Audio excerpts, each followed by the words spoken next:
Hi friends, welcome to my channel. ನಾನು ಖುಷಿ ವ್ಲಾಗ್ಸಿಂದ. ಎಲ್ಲರೂ ಹೇಗಿದ್ದೀರಾ? ಎಲ್ಲರೂ ಚೆನ್ನಾಗಿದ್ದೀರಾ ಅಂತ ಭಾವಿಸ್ತಾ ಇವತ್ತೊಂದು ಈ ಉರಿ ಬಿಸಿಲಿಗೆ ಬೇಸಿಗೆ ಅಲ್ವಾ, ಇನ್ನು ತಂಪಾದ ಫ್ರೂಟ್ ಅಂದರೆ ಕಸ್ಟರ್ಡ್ ಫ್ರೂಟ್ ಟೈಪೇನೆ, ಬಟ್ ಕಸ್ಟರ್ಡ್ ಪೌಡರ್ನ ಹಾಕ್ದಲೇ ನಾನು ಫ್ರೂಟ್ ಸಲಾಡ್ ಟೈಪ್ ಮಾಡ್ತಾಯಿದ್ದೀನಿ. ಬನ್ನಿ ನಾನು ಯಾವ ರೀತಿ ಮಾಡ್ತೀನಿ, ಮತ್ತು ಮನೇಲಿರೋವಂಥ ಹಣ್ಣುಗಳನ್ನ ಬಳಸಿದ್ದೀನಿ. ಅದಕ್ಕೇನು ಡಿಫ್ರೆಂಟಾಗಿ ವೆರೈಟಿ ಆದ ಹಣ್ಣುಗಳು ಬೇಕು ಅಂತ ಏನಿಲ್ಲ.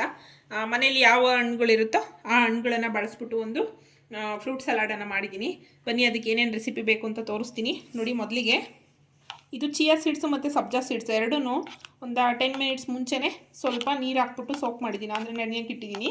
ಚೆನ್ನಾಗಿ ನೆಂದಿದೆ ಇದು ಕೂಡ. ಮತ್ತು ಮಾಮೂಲಿ ಮಾಮೂಲಿ ಸಬ್ಬಕ್ಕಿನ ನೋಡಿ, ಅದರೊಳಗಡೆ ಇಟ್ಟನಲ್ವಾ, ಅದಕ್ಕೆ ಇದು ಒಂದು ಸೇರ್ಕೊಳ್ತು, ಅದರೊಳಗೆ ಕಪ್ಪು ಕಾಣ್ತಾ ಇದೆ. ತೆಗಿಯೋಣ, ಅದನ್ನು ಯಾಕೆ ನಿಲ್ಲಿಸೋದು. ನೋಡಿ, ಸಬ್ಬಕ್ಕಿನ ಒಂದೇ ಒಂದು ಕುದಿ ಹತ್ತಿಸ್ಕೊಂಡಿದ್ದೀನಿ. ನೀರು ಹಾಕ್ಬಿಟ್ಟು ಗ್ಯಾಸ್ ಮೇಲೆ ಇಟ್ಟು ಒಂದು ಕುದಿ ಹತ್ತಿಸ್ಬಿಟ್ಟು ಸೋರಿಸಿ ಇಟ್ಕೊಂಡಿದ್ದೀನಿ, ನೀರನ್ನು ಇಟ್ಕೊಂಡಿದ್ದೀನಿ. ಆಮೇಲೆ 2 ಸಣ್ಣ ಪುಟ್ಟ ಬಾಳೆಹಣ್ಣನ್ನು ಕಟ್ ಮಾಡ್ಕೊಂಡಿದ್ದೀನಿ. ಬಾಳೆಹಣ್ಣು ನಿಮಗೆ ಮನೇಲಿ ಯಾವುದು ಅವೈಲೇಬಲ್ ಇರುತ್ತೋ ಅದನ್ನು ತೊಗೋಬೋದು. ಸೇಲಂ ಬಾಳೆಹಣ್ಣು ತಗೊಂಡ್ರೆ ಸ್ವಲ್ಪ ತಂಪು ಜಾಸ್ತಿ ಅದು. ನಾನು ಮಾಮೂಲಿ ಪುಟ್ಟ ಬಾಳೆಹಣ್ಣನ್ನು ಯೂಸ್ ಮಾಡಿದ್ದೀನಿ. ಸ್ವಲ್ಪ ಬಾದಾಮಿನ ಪೀಸಸ್ ಆಗಿ ಕಟ್ ಮಾಡ್ಕೊಂಡಿದ್ದೀನಿ ಸಣ್ಣಗೆ. ಮತ್ತು ಸ್ವಲ್ಪ ದ್ರಾಕ್ಷಿ ಕೂಡ ನೋಡಿ ಈ ರೀತಿ ಕಟ್ ಮಾಡ್ಕೊಂಡಿದ್ದೀನಿ. ಮತ್ತು ಒಂದು ಆ್ಯಪಲನ್ನು ಸಣ್ಣ ಕಟ್ ಮಾಡ್ಕೊಂಡಿದ್ದೀನಿ. ಮತ್ತು ಶುಗರ್ ಬೇಕು ಇದಕ್ಕೆ. ಶುಗರ್ ನಿಮ್ಮ ಮನೇಲಿ ಯಾವ ರೀತಿ ಕ್ವಾಂಟಿಟಿ ಯೂಸ್ ಮಾಡ್ತೀರಾ ಆ ರೀತಿ ನಿಮಗೆ ಎಷ್ಟು ಬೇಕೋ ಅಷ್ಟನ್ನು ತೊಗೊಳ್ಳಿ. ಮತ್ತು ಮಿಲ್ಕ್ ಪೌಡರ್ ಒಂದು 3 ಸ್ಪೂನ್ ತೊಗೊಂಡಿದ್ದೀನಿ. ಮಿಲ್ಕ್ ಪೌಡರ್ನ ಒಂದು 3ರಿಂದ 4 ಸ್ಪೂನು ಹಾಕ್ಕೊಳ್ಳಿ. ಇಲ್ಲ ಮಿಲ್ಕ್ ಪೌಡರ್ ಹಾಕಲ್ಲ, ಕಸ್ಟರ್ಡ್ ಪೌಡರ್ ಹಾಕ್ತೀವಿ ಅಂತಂದರೆ ಅದಕ್ಕೂ ಕೂಡ ಓಕೆ. ಮತ್ತು ಕಾಯಿಸಿ ಆರಿಸಿರೋ ಅಂಥ ಹಾಲನ್ನು ತೊಗೊಂಡಿದ್ದೀನಿ. ನೋಡಿ, ಹಾಲನ್ನು ಅಷ್ಟೇ ನಿಮಗೆ ಎಷ್ಟು ಕ್ವಾಂಟಿಟಿ ನೀವು ಮಾಡೋದ್ರ ಮೇಲೆ ಡಿಪೆಂಡ್ ಆಗಿರುತ್ತೆ. ಬಟ್ಟು ನಾನು ಹಾಕಿರೋ ಇಂಗ್ರೀಡಿಯೆಂಟ್ಸ್ನ ನಿಮ್ಮೊಟ್ಟಿಗೆ ಶೇರ್ ಮಾಡ್ತಾಯಿದ್ದೀನಿ. ಬನ್ನಿ ಮೊದಲಿಗೆ ಹಾಲನ್ನು ಸೇರಿಸ್ಕೊಳ್ಳೋಣ.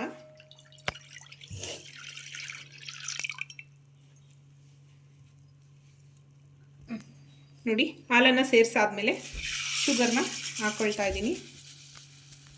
ಸ್ವಲ್ಪ ಕಮ್ಮಿನೇ ಹಾಕ್ಕೊಳ್ತೀನಿ. ಮತ್ತು ಇವಾಗ ಹಾಲು ಪೌಡರ್ನ ಕೂಡ ಹಾಕ್ಕೊಳ್ತಾ ಇದ್ದೀನಿ. ಚೆನ್ನಾಗಿ ಮಿಕ್ಸ್ ಮಾಡ್ಕೊಳ್ಳೋಣ ಇದನ್ನು. ನೋಡಿ, ಈ ರೀತಿ ಗಂಟೆಲ್ಲ ಇರುತ್ತಲ್ವ, ಅದನ್ನೆಲ್ಲ ನೀಟಾಗಿ ಒಂದು ಮಿಕ್ಸ್ ಕೊಟ್ಕೊಳ್ಳೋಣ. ನೋಡಿ, ಈ ರೀತಿ ಗಂಟು ಇರುತ್ತಲ್ಲ, ಈ ಥರ ಹಿಂಗೆ ಮಾಡಿದ್ರೆ ಅದು ಮಿಕ್ಸ್ ಆಗುತ್ತೆ ನೀಟಾಗಿ. ಈಗ ಇದಕ್ಕೆ ನೆನೆಸಿರೋ ಅಂಥ ಸಬ್ಬಕ್ಕಿಯನ್ನು ಸೇರಿಸ್ಕೊಳ್ತಾ ಇದ್ದೀನಿ. ನೋಡಿ, ಈ ರೀತಿ ಸಬ್ಬಕ್ಕಿನ ಕೂಡ ಚೆನ್ನಾಗಿ ಈ ರೀತಿ ಮಿಕ್ಸ್ ಕೊಟ್ಕೊಳ್ಳಿ. ಇವಾಗ ನೆನೆಸಿರೋ ಅಂಥ ಚಿಯಾ ಸೀಡ್ಸು ಮತ್ತು ಕಾಮಕಸ್ತೂರಿ ಬೀಜ ಸಬ್ಜಾ ಸೀಡ್ಸ್, ಇದು ತುಂಬಾ ಬೆನಿಫಿಟ್ ಇದೆ ಸಬ್ಜಾ ಸೀಡ್ಸ್ಗೆ. ಚಿಯಾ ಸೀಡ್ಸ್ಗೂ ಅಷ್ಟೇ ವೆಯ್ಟ್ ಲಾಸ್ ಆಗೋಕ್ಕಂತೂ ಸಿಕ್ಕಾಬಟ್ಟೆ ಹೆಲ್ಪ್ ಮಾಡುತ್ತೆ. ಬೆಳಗ್ಗೆ ಎದ್ದ ತಕ್ಷಣ ಖಾಲಿ ಹೊಟ್ಟೆನಲ್ಲಿ, ಅಂದರೆ ರಾತ್ರಿನೇ ನೆನೆಸಿಟ್ಬಿಟ್ಟು ಬೆಳಗ್ಗೆ ಎದ್ದ ತಕ್ಷಣ ಕುಡಿಯೋದ್ರಿಂದ, ಅಂದರೆ ಚಿಯಾ ಸೀಡ್ಸು ತುಂಬ ಹೀಟು, ಸಬ್ಜಾ ಸೀಡ್ಸು ತುಂಬ ಅಂದರೆ ತುಂಬ ಕೂಲ್ ಆಗುತ್ತೆ ಬಾಡಿನ, ಹೀಟ್ ಇರೋದನ್ನು ತಂಪು ಮಾಡುತ್ತೆ, ತುಂಬ ಒಳ್ಳೆಯದು. ಅದಕ್ಕೆ ನಾನು ಎರಡು ಸೇಮ್ ಅದರ್ಧ ಇದರ್ಧ ಹಾಕ್ಕೊಂಡಿದ್ದೀನಿ. ಜಾಸ್ತಿ ಕೋಲ್ಡು ಆಗಬಾರ್ದು, ಜಾಸ್ತಿ ಹೀಟು ಆಗಬಾರ್ದು ಅಂತ. ಈ ರೀತಿ ಸಕ್ಕರೆ ಎಲ್ಲ ಕರಗಿರುತ್ತೆ ಮತ್ತು ಹಾಲಿನ ಪೌಡರ್ ಕೂಡ ಮಿಕ್ಸ್ ಆಗಿರುತ್ತೆ. ಈಗ ಇದಕ್ಕೆ ಕಟ್ ಮಾಡಿರೋ ಅಂಥ ಬಾಳೆಹಣ್ಣನ್ನು ಸೇರಿಸ್ಕೊಳ್ತಾ ಇದ್ದೀನಿ.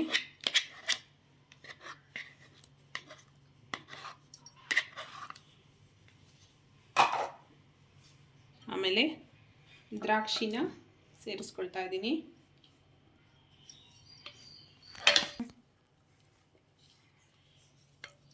ಈಗ ಕಟ್ ಮಾಡಿದಂಥ ಆಪಲ್ ಕೂಡ ಸೇರಿಸ್ಕೊಳ್ತಾ ಇದ್ದೀನಿ.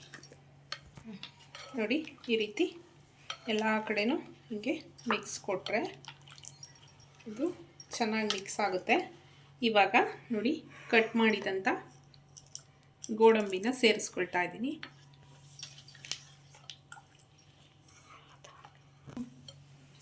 ಸಾರಿ, ನಾನು ಗೋಡಂಬಿ ಬಾದಾಮಿ ಕನ್ಫ್ಯೂಸ್ ಮಾಡ್ಕೊಂಡು ಗೋಡಂಬಿ ಹೇಳ್ಬೇಕಾಗಿರೋದನ್ನ ಬಾದಾಮಿ ಹೇಳ್ಬಿಟ್ಟೆ. ಸಾರಿ.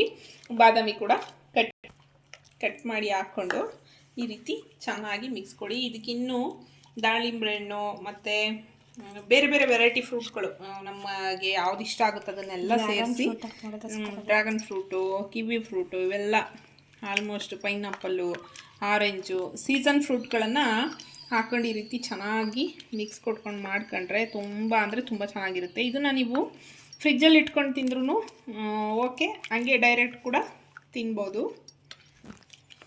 ಇನ್ನು ಬೇಸಿಗೆ ಸ್ಟಾರ್ಟ್ ಆಯಿತು, ಐಸ್ ಕ್ರೀಮ್ ಎಲ್ಲ ಕೇಳ್ತಿರ್ತಾರೆ ಮಕ್ಳುಗಳು ಮನೇಲಿದ್ದಾಗ. ತುಂಬ ಅಂದರೆ ತುಂಬ ಸೆಕೆ ಇರುತ್ತೆ. ಆಗ ಮನೆಯಲ್ಲಿ ನಾವು ಸ್ವಲ್ಪ ಶುಗರನ್ನು ಕಮ್ಮಿ ಹಾಕ್ಬಿಟ್ಟು ಇದಕ್ಕೆ ಹನಿ ಕೂಡ ಸೇರಿಸ್ಬೋದು. ಹನಿ ಹಾಕಿದ್ರೆ ಇನ್ನೂ ಸೂಪರಾಗಿರುತ್ತೆ. ಹನಿ ಕೂಡ ಸೇರಿಸ್ಬೋದು.